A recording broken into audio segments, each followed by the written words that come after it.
This voice is a liquid that drips with opinions that spark like gasoline.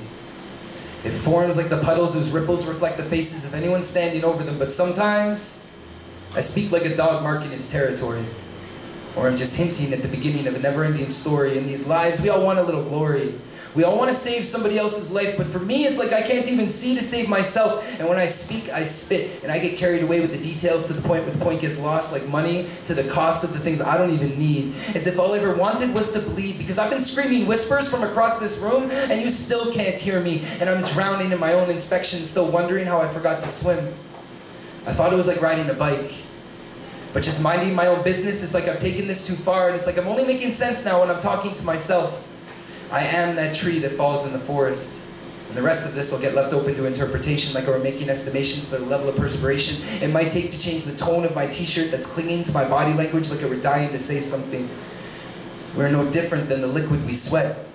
We take the path of least resistance across our own bodies, where pointing out where we've all gone wrong seems to land us right between pointing the finger and giving the finger, and only hatred seems to linger when love is what keeps us away. It's like I've completely missed the mark on who I was always supposed to be, but this voice is a liquid that drips with opinions that spark like gasoline. But I want to speak the way rivers become waterfalls and are reborn into oceans. I want the kind of words that pour like syrup, covering every topic that I know, but maybe that's why I sugarcoat things.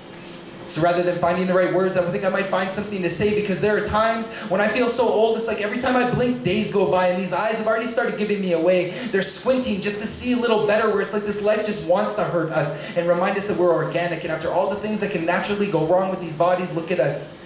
We come up with so many more ideas. So this has got me thinking if I'm lucky enough, I might one day live long enough to carry my lunch back home with me in a catheter bag, because why are we born to live? If more often than not, the way we live dictates the way we die, and I'm starting to shy away from these days. It's like if I could place my life into some kind of snow globe bubble, I might stretch this out for so long and so thin and barely even notice it. But this voice, this life, these bodies, we are liquid, and we drip with opinions that spark like gasoline.